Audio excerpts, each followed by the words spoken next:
भी आज जिस तरह से मार्केट ने आज और कल में छलावा दिखाया है ना, आदमी को लग रहा है ये बाजार किसी के बस की नहीं है। भाई साहब पहले गिरा, फिर वही टिका रहा, फिर 2 दिन गिरा, फिर मतलब अजीब सा माहौल हो गया है बाजार का। तो आज लोग चाहे बेयर्स हो चाहे बुल्स हो, आज बड़े कंफ्यूज है। गाना पता है क्या गा रहे हैं?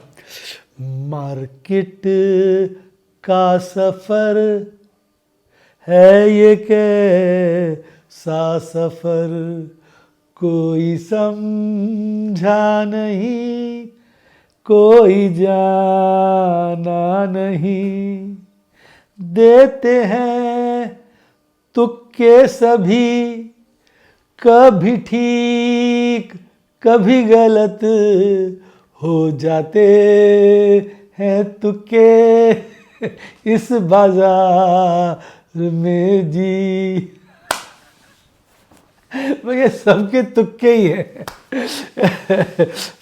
गंभीरता से तो कोई बात बाजार में कहना बड़ा ही मुश्किल है। आज इसका पूरा का पूरा निचोड़ यही है। आपको क्या लगता है? आप अपने विचार कमेंट में ज़रूर लिखिए।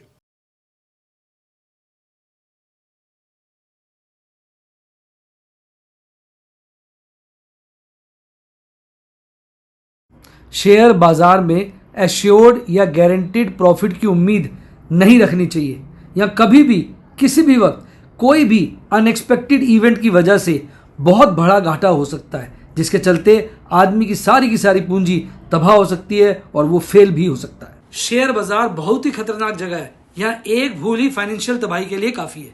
मैं केवल एजुकेशनल वीडियोस ही बनाता हूं, मैं कोई बाय सेल रिकमेंडेशन नहीं देता हूं। चर्चा किए गए स्टॉक उदाहरण के लिए हैं और खरीदने या बेचने की कोई रिकमेंडेशन नहीं है। मेरा यह मानना है कि शेयर बाजार में निवेश किसी के कहने पर नहीं करना चाहिए, बल्कि अपने रिस्क एपेटाइट और जानकारी के हिसाब से करना चाहिए। सदा याद रखें, जिसने ली टिप उसकी हुई डिप। शेयर बाजार में निवेश जोखिमों के अधीन है। निवेश करने से पहले सभी संबंधित दस्तावेजों को ध्यान से पढ़ें। हाय गाइस, आपका स्वागत है आपके अपने show MKJ talks for investment इन हिंदी में। कैसे हैं आप भाई? आज बुल्स को हार्दिक शुभकामनाएं। जिस तरह से बाजार ने आज नीचे के स्तरों से रिकवरी दी है ना, वो बड़ी काबिले तारीफ थी। देखो, कल बाजार बंद हुआ था 25,760 के लपेटे में। आज हल्की फुल्की सी गैप अप ओपनिंग करता है 25,770। मैं राउंड फिगर्स बोल रहा हूँ। 760 पे बंद होता है, 10 पॉइंट ऊपर 770 पे खुलता है। खुलते ही ना उसकी लुंगी खुल जाती है, धड़ाम से गिरता है और 25,690 के आसपास, सब राउंड फिगर हैं, समझने में आसानी होती है।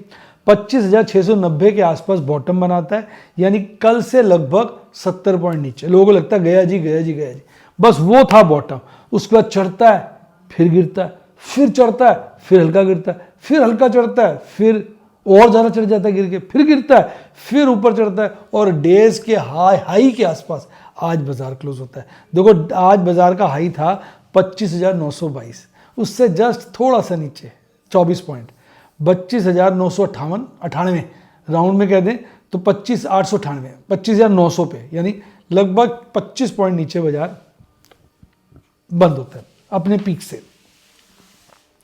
आज जो खींचने वाले शेयर्स थे वो 166 पॉइंट बाजार को चढ़ाते हैं और गिराने वाले शेयर मात्र 25 पॉइंट ही बाजार को गिरा पाते हैं।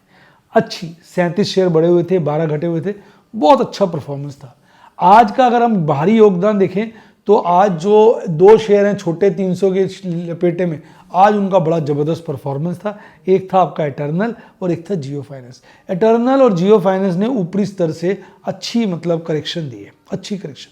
और जिस तरह से बार बार नीचे सपोर्ट लेके ऊपर होता है, नीचे सपोर्ट लेके ऊपर होता है, ऐसा मन में आशा बनती है कि शायद इनका बॉटम बन गया है और अब ये ऊपर की यात्रा फिर जोर के शोर के साथ कर सकते हैं, ऐसा लगता है। बाकी साहब शेयर बाजार है, इसमें धोती और लुंगी कभी भी खुल जाती है, यानी कुछ भी श्योर तो है ही नहीं।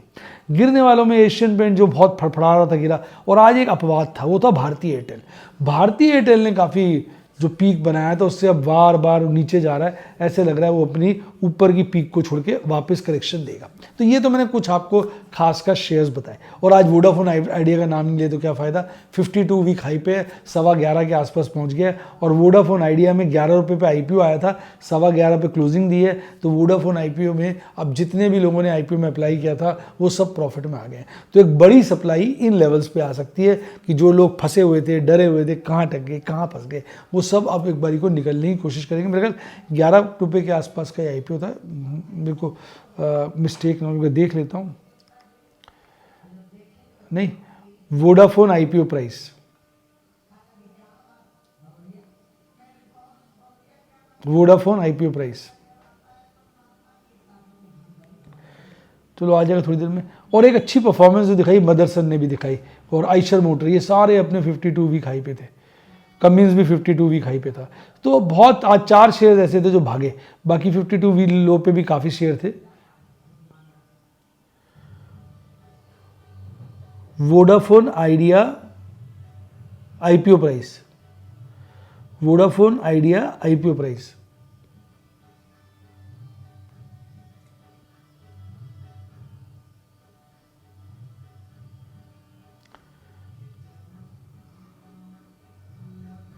The 11 Vodafone रुपये Idea था, FPO बस 11 रुपये था। मैंने कहा भाई तसल्ली कर ले, मैं तो IPO में लगाया नहीं था ना। तो 11 रुपये का IPO आया था और अब शेयर जो है 11 रुपये से ऊपर आ गया। तो अब एक बारी को बड़ी सप्लाई आएगी और बहुत सारे लोग ये भी मान के चलते हैं कि 11 रुपये का लेवल आ गया तो अब फिर से खरीदारी शुरू होगी। तो दोनों तरह का होगा, तो एक बारी को अच्छी मूवमेंट इन लेवल्स पे हमें देखने को मिल सकती है। और एक जो ज़बरदस्त है वो ट्रेंट ने अपना 52 वीक लो बनाया है, CG कंज्यूमर ने अपना 52 वीक लो बनाया है। ये शेयर्स थे जो पीछे बड़ा भागे थे, अब ढीले हो गए। अब अगर हम निफ्टी 50 की बात करें, उसकी चार्ट की बात करें, तो भाई देखो निफ्टी 50 लगातार जो है 50 डेज़ का जो मूविंग एवरेज है जो 25,735-40 के आसपास है, वहाँ पर अच्छी सपोर्ट ले रहा है। 3 दिन से लगातार वहाँ, आज भी कल 2 दिन तो उसने उसको क्रॉस नहीं आया था, आज उस लेवल को क्रॉस करके नीचे आ गया, पर वहाँ से रिकवरी ली और बहुत अच्छे लेवल पर उसने क्लोजिंग दी। 3 दिन का उसने हाई बनाया। हालांकि आज का लोअर लो है, लोअर हाई है, आज की कैंडल का लोअर लो है, लोअर हाई है, लेकिन आज की कैंडल ना बॉडी बहुत बड़ी है, हरी बॉडी है। तो और उसका जो RSI है वो भी काफ़ी मजबूत हुआ, यानी आज की जो कैंडल है उसने बाजार में भरोसा बांधा है। लेकिन अब ये भरोसा कामयाब है या नहीं, ये कल पता चलेगा। रीज़न ये है क्योंकि आज थी सेंसेक्स की एक्सपायरी, तो सेंसेक्स की एक्सपायरी पे थोड़ा तो एडजस्टमेंट तो होता ही ना, सुबह गिरा फिर खिंच गया, तो जिसके चलते लोग आज थोड़ा सा पोजीशनें इस तरह की बनाते रहते हैं, उसका ये प्रभाव आया। लेकिन इसके कुछ फ़ायदे भी हैं। पहला फ़ायदा तो ये है, अगर हम, अब मैं आपको थोड़ा सा बता रहा हूँ दोनों तरफ की बातें। पहला तो PCR रेशो मैंने कहा था कल 0.54 है, तो काफ़ी ओवरसोल्ड है, एक बाउंस आएगा, चाहे वो कल आए परसों आएगा, वो आज आ गया। तो अब ये ना कंफर्टेबल हो गया है, 0.84 है, हालांकि 1 तो नहीं है, 0.84 है, और मंथली वाला 1.03 है, लेकिन नीचे से काफ़ी ऊपर आ गया, नीचे से काफ़ी ऊपर आ गया। तो 0.84 जो हो गया ना, अब ये कंफर्ट दे रहा है। हो सकता है अब कल जो बाजार है पहले ऊपर खुले और ये 0.84 से जो है ऊपर होके 0.899, 0.91 तक चला जाए, फिर इसमें गिरावट है। तो आप ये मत मान के चलिए कि गिरावट का दौर खत्म हो गया। आज बाजार ने नीचे के लेवलों से अच्छी रिकवरी ली है, मजबूती को प्रदान किया है, 50 डेज मूविंग एवरेज पे अच्छे से सपोर्ट ली है और उसको तोड़ के काफ़ी ऊपर निकला है। यानी आज हम ये कह सकते हैं आशा की किरण जागी है। हम ये नहीं कह सकते बाजार में मंदी खत्म तेजी आ गई। हाँ, आशा की किरण जागी है, उसके हिसाब से आदमी को अपने सौदे, अपनी पोजीशन को बनाना चाहिए। बाकी अभी बाजार में ये डिक्लेरेशन नहीं आया चार्ट के ऊपर कि बाजार अब बस मंदी खत्म। खैर 100% श्योरिटी तो कुछ भी नहीं होती है, तो आप ये कह सकते हैं भाई 60% चांस है बाजार अप, 40% चांस है बाजार डाउन। अभी जो पोजीशन आई, निफ्टी बैंक तो आपको पता ही है, वो तो मजबूत ही चल रहा है। निफ्टी बैंक अच्छा मजबूत है, लेकिन आज उसने 20 दिन की मूविंग एवरेज जो क्रूशियल एवरेज है उसके पास जाके अपनी क्लोजिंग दी है। उसको डिसिसिवली तो तीनों दिन थोड़ा कल परसों आज, लेकिन आज जो है क्लोजिंग उसके पास आ गई है। और आज निफ्टी बैंक में भी लोअर हाई लोअर लो है, तो यानी चिंता से अभी हम निकले नहीं है, चिंता अभी वहीं बनी हुई है। और बाजार में ये है कि थोड़ा ठहराव आया है। अब बाजार जो है रुक के सोच रहा है जाऊं के जाऊं, ऊपर या नीचे जाऊं, वो बाजार उस स्थिति में आ गया। शेयरों में भी कुछ अच्छा उमड़ाव आया, कुछ शेयर बड़े अच्छे भागे हैं। तो ओवरऑल बाजार का मूड माहौल में हम कह सकते हैं सुधार था, लेकिन अभी 100% श्योरिटी तो खैर कभी भी नहीं होती है, पर बहुत बड़े कॉन्फिडेंस के साथ हम ये नहीं कह सकते कि बाजार में मंदी खत्म हो गई। आपका क्या विचार है, कमेंट में जरूर लिखिए।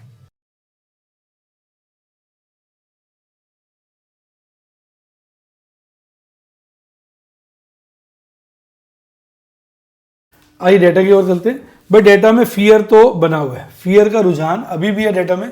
3 दिन से बाजार लगातार फियर में है, पर हम कह सकते हैं आज फियर में थोड़ी सी कमजोरी आई है, मार्केट मूड में सुधार आया है, तो फियर घटा है। अगर हम एफआईज की बात करें तो यार एफआईज का तो कुछ पहले बात कर लेते हैं इंटरनेशनल फैक्टर्स की। तो डॉलर थोड़ा कमज़ोर हुआ है, क्रूड सस्ता हुआ है, रुपया कमज़ोर हुआ है और 10 ईयर ट्रेजरी भी संभली है।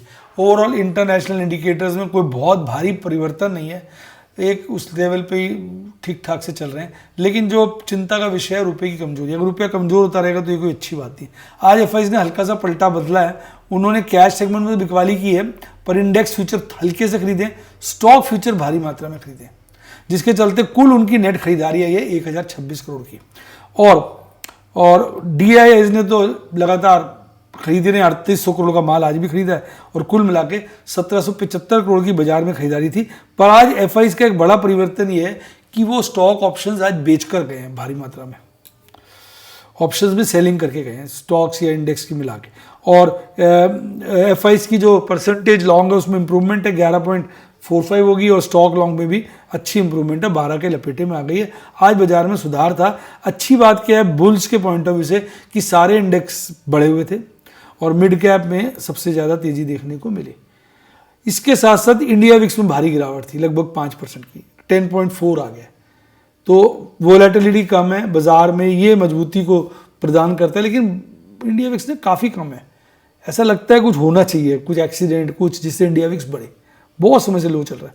अगर आप सेक्टरल भी देखेंगे सारे सेक्टर्स लगभग पॉजिटिव थे, हल्का फुल्का सा मीडिया और ऑयल एंड गैस गिरा हुआ था, हल्का फुल्का सा, अदरवाइज सभी कुछ पॉजिटिव। आप देखिए एडवांस डिक्लाइन रेशियो कितना फेवरेबल, आप देखिए 1700 शेयर, 1750 शेयर बढ़े हुए थे और आपका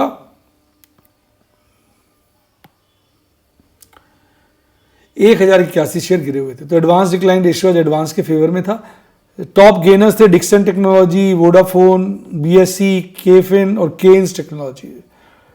टॉप लूजर्स थे AU small finance, supreme industries, Chola investment, AB capital, ICICI Prudential. 52 week high पे Vodafone, Motherson, Eicher, Cummins. 52 week low पे NCC, Piramal pharma, CG consumer, Trent और पेज इंडस्ट्रीज, इनकी बैंड बजी हुई थी। अब निफ्टी 50 की तो हमने डिस्कशन कर ली है, 37 शेयर बढ़े हुए थे, 12 शेयर घटे हुए थे। गैप अप ओपनिंग करता है, फिर गिरता है, बॉटम बनाता है और सारा दिन चढ़ता रहता है, लास्ट में जाके थोड़ा सा स्टेबल हो जाता है और डेज हाई के आसपास ही क्लोज होता है और अच्छी खासी आधे % से ज्यादा की तेजी के साथ बंद होता है। Adani, Eternal, Jio finance, Tata steel, Kotak Mahindra, Grasim, doctor Reddy lab, ये सब शेयर थे जो भागे हुए थे। गिरने वालों में power grid corporation, ONGC, SBLI, Bajaj Finserv, Axis bank, भारतीय एयरटेल और आपका एशियन पेंट प्रमुख थे। कैंडल देखिए मैं कर रहा हूं, ये है आपकी जो लाल पिंक वाली लाइन है, ये आपकी है 50 डेज की मूविंग एवरेज। यहां से सपोर्ट लेके बाजार आज काफी ऊपर बंद हुआ है, तो आशा की किरण जागी है। आरएसआई भी 50 के लपेटे में आ गया और बेरिश क्रॉसओवर में हरा हिस्टोग्राम बना है, तो सारी चीजें आज बुल्स के फेवर में और वो वही मेंटेन्ड है। मैक्सिमम पेन 26,000 पे, सेकंड हाईएस्ट मैक्सिमम पेन 26,100 पे और सेकंड हाईएस्ट 26,000 पे। तो कॉल राइटर्स आज हल्के उन्होंने अपने आप को हल्का किया थोड़ा, कॉल राइटर्स ने, अगर आप देखेंगे मंथली पीसीआर वही है 26,000 और 27,000 सेकंड हाईएस्ट है। अब मतलब ऑप्शन चेन में पीसीआर में देखिए सुधार आया 0.84। मैं यही कह रहा था, अब ये 0.84 हो गया तो थोड़ी गुंजाइश अब नीचे की भी पैदा हो गई है। मंथली वाला तो बेटर चल ही रहा है। निफ्टी बैंक के अंदर 8 बढ़े हुए थे, 4 गिरे हुए थे। इसका भी चार्ट लगभग वैसे ही था, शुरू में गिरता है, बॉटम बनाता है, फिर अपना थोड़ा सा चढ़ के ये बाद में थोड़ा कंपैरेटिवली हल्का ठंडा हो जाता है। जो निफ्टी 50 हुआ तो निफ्टी 50 चलता रहता है। इसके अंदर Kotak Mahindra, HDFC bank, Canara bank top 3 performer थे। वर्स्ट था AU small finance bank, axis bank और बैंक ऑफ बड़ौदा। इसकी कैंडल ने ये 20 डेज मूविंग एवरेज के पास सपोर्ट क्लोजिंग दी है और इसमें भी देखेंगे तो आज लोअर हाई है, तो थोड़ा डर तो बना हुआ है। इसका हिस्टोग्राम अभी भी लाल है और आरएसआई जो है इसकी रीजनेबल है 55 है। इसका मैक्सिमम पेन 59,500, सेकेंड हाईएस्ट 60,000 पे है और इसका पीसीआर भी इंप्रूव हुआ है 0.87। ये ज़्यादा गिरा नहीं है। निफ्टी बैंक मुझे लगता है उसमें गिरने के चांसेस ज़्यादा है, ऐसा मेरा विचार है। इसी के साथ साथ bye, god bless you, happy investing और आप स्टॉक मार्केट के राजा महाराजा बने।